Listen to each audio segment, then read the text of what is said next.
ఓం మహాగణాధిపతయే నమః. ఓం గురుభ్యో నమః. ఓం శ్రీమాత్రే నమః. మనం ఈరోజు శని గురువులు ట్రాన్సిట్లో గోచారంలో ఒకే రాశి మీద పడ్డప్పుడు 12 లగ్నాల వారికి ఎటువంటి ఫలితాలు జరుగుతాయి.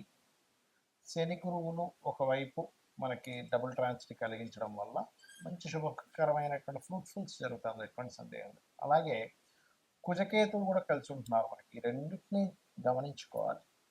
సో లగ్నం తెలిసిన వారు లగ్నం నుంచి చూసుకోండి, లగ్నం తెలియని వారికి రాశి నుంచి చూసుకోండి, అది సెకండరీ ఆప్షన్. సో ఈ విషయాలు చెప్తుంది నేనైనప్పటికీ కూడా చెప్పిస్తుంది సాక్షాత్ లలిత అమ్మవారిగా భావిస్తూ ఒక్కొక్క లగ్నం గురించి మనం తెలుసు. ధనుర్లగ్నము ధనస్సు రాశి. ధనస్సు వారికి ఉన్నటువంటి టెన్షన్ ఏంటంటే ప్రజెంట్ ఏమంటే అర్ధాష్టమ శని నడుస్తుంది కదా. అర్ధాష్టమ శని నడుస్తే మీరు ఏదైనా ప్రాపర్టీస్ తీసుకునే విషయంలో చూసుకొని తీసుకోవాలంటే వాహనాలు గృహాలు నడిపేటప్పుడు చూసుకుంటే సరిపోతుంది. అయితే ఈ డబుల్ ట్రాన్సిట్ అనే ధనుర్లగ్నం వారికి లగ్నం మీద పడుతుంది కరెక్ట్గా. అంటే దశమ దృష్టి చేత శని, సప్తమ దృష్టి వల్ల గురువు యొక్క దృష్టి పడినప్పుడు సర్వసాధారణంగా వాళ్ళ ఎదుగుదలను ఇస్తుంది. అంటే వాళ్ళలో మెచ్యూరిటీ లెవెల్స్ పెరగడం. సహజంగా కొంతమంది బాగా సన్నగా ఏం అసలు ఊపిరి లేనట్టుగా లేకపోతే ఆరోగ్యపరంగా బాగలేని వారికి కూడా ఇక్కడ ఆరోగ్యాన్ని అందిస్తుంది. ఇది చెప్పాలంటే కొంచెం శరీర ఇది కొంచెం పెరగడం ఇట్లాంటివి కూడా ఉంటాయి ఈ శని గురువుల దృష్టి ఉన్నప్పుడు. అదేవిధంగా మరొక విషయం ఏంటంటే ఇక్కడ మీ యొక్క సిబ్లింగ్స్ ఎవరైతే ఉంటారో వాళ్ళు ఏదైనా బిజినెస్ చేస్తున్నట్లయితే వాళ్ళకి కలిసి రావడం ఈ డబుల్ ట్రాన్సిట్ అనేది, మరియు సంతానానికి హైయర్ ఎడ్యుకేషన్కి బాగా కలిసి రావడం. మరియు ఇక్కడ గమనించుకున్నట్లయితే ఈ దశమం అంటే ఇక్కడ కొన్ని గ్రహాల యొక్క సంబంధాలు, కొంత కొత్త ఉద్యోగ అవకాశాలని కూడా.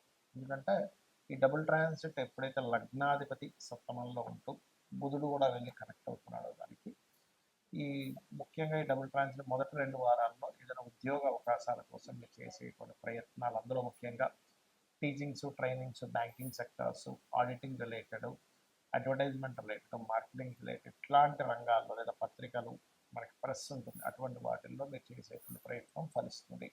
బట్ ఏదేమైనప్పటికీ కూడా మెచ్యూరిటీ లెవెల్స్ పెరగడం, మనిషి గతంతో పోల్చుకున్నట్లయితే ఇప్పుడు ఉండేటువంటి పరిస్థితుల్లో మీరు ఏదైనా సరే హ్యాండిల్ చేసేటువంటి సామర్థ్యం పెరగడం జరుగుతుంది దంపలగ్నానికి. అయితే దీంతో పాటు మనకి భాగ్యస్థానంలో కుజుడు కేతు ఉన్నందుకు అసలు లాంగ్ జర్నీ చేసేటప్పుడు కొంత జాగ్రత్త వహించండి. రెండవ విషయం ఏంటంటే వీటితో పాటు మీరు తండ్రి గారికి సంబంధించిన విషయంలో, అంటే తండ్రి గారితో ఏదైనా జర్నీ చేసేటప్పుడు వారికి ఏదైనా కాస్త బీపీ షుగర్స్ ఎక్కువగా ఉన్నట్లయితే ఆ యొక్క అంశాల్లో కాస్త జాగ్రత్త వహించాలి. మరియు మరొక విషయం ఏంటంటే ఇక్కడ భాగ్యస్థానం అనేటువంటిది హైయర్ ఎడ్యుకేషన్ కూడా సూచిస్తుంది కాబట్టి హైయర్ ఎడ్యుకేషన్ విషయంలో కొన్ని ఆటంకాలు ఏర్పడుతుంటాయి. దాన్ని మీరు అధిగమించాలి అనుకుంటే కనుక కాస్త కుజకేతు గ్రహాల విగతీకారాలను చేయడము, పుణ్యక్షేత్ర దర్శనాలు, కాస్త శక్తి ఆలయాలు దర్శనం చేసుకోవడము, లేకపోతే గణపతి ఆలయాలు దర్శనం చేసుకోవడం చేయండి. సూర్య ఆలయాలు చేసుకోవడం మంచిదే. అన్ని విధాల మీకు బాగుంటుంది. చాలామంది నన్ను అడుగుతున్న అంశం ఏమిటంటే ఇక్కడ మీకు గోచారంలో జలరాశుల్లో కుజుడు ఉన్నప్పుడు కొంత జల సంబంధంగా గొడవలు ఇవన్నీ వచ్చాయని చెప్పారు. కొంచెం జల సంబంధంగా ఈ నేవీ వాళ్ళ మీద ట్యాక్స్ ఇవన్నీ చెప్పారు కదా. అదేవిధంగా ఎండాకాలంలో వర్షం అన్నారు, అదే రకంగా మనకు వర్షం కూడా పడింది. మరి అదే కుజుడు సింహరాశిలోకి వస్తున్నందుకు ఏమిటని చాలామంది అడుగుతున్నారు. ఇక్కడ సింహరాశిలో కుజుడు వస్తూ కేతు కూడా అక్కడ ఉన్నందుకు ఈ సంవత్సరం మనకి రాజ్యాధిపతి రవి, మంత్రి రవి అవుతున్నాడు.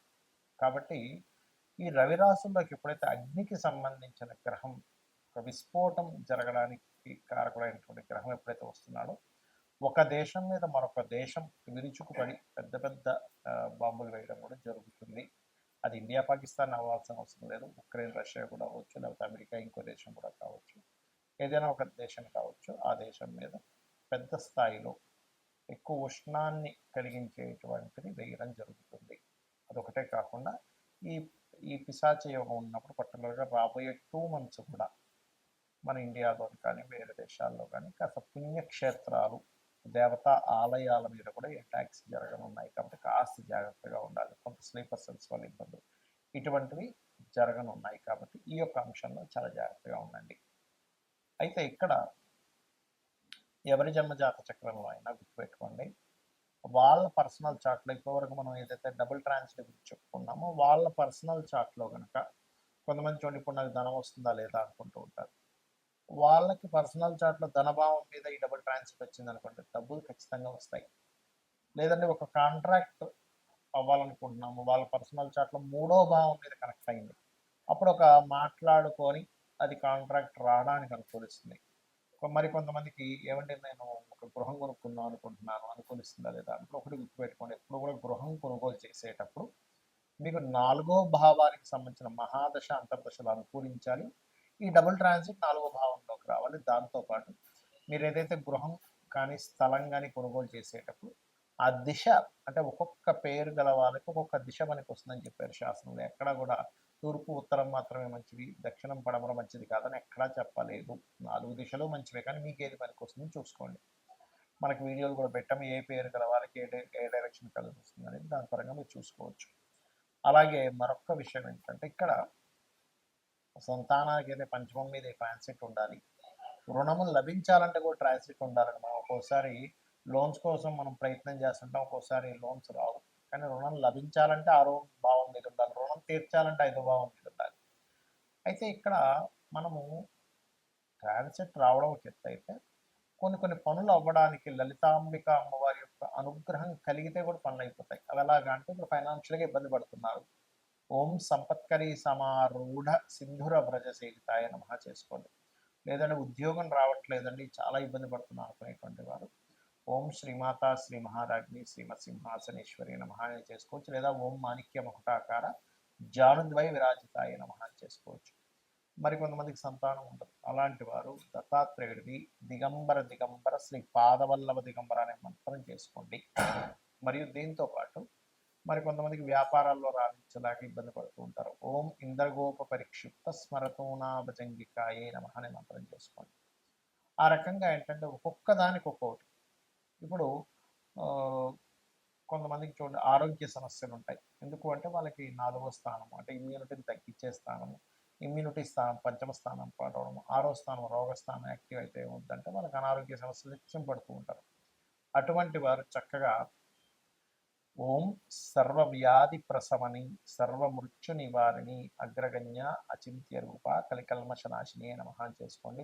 ఖచ్చితంగా మీకు బాగుంటుంది, మరి ఎటువంటి సందేహం లేదు. అయితే ఇక్కడ ఒక్క విషయం ఏంటంటే, చాలామంది ఏనాడు సేమ్ జరుగుతుందని, కాల్సిన యోగాలు ఉన్నాయని భయపడుతూ ఉంటారు. అవేవి మిమ్మల్ని ఎక్కడ ఆపవు. ఖచ్చితంగా మీరు చేసేటువంటి కర్మ ఏదైతే ఉందో దాని రిజల్ట్ మాత్రమే గ్రహాలు ఇస్తూ ఉంటాయి. దానికి మీరు అమ్మవారి పాదాలను ఆశ్రయించినట్లయితే 100% మీరు అనుకున్నది అనుకున్నట్టుగా అమ్మవారు కలిగిస్తుంది మీకు. శ్రీమాత్రే నమః.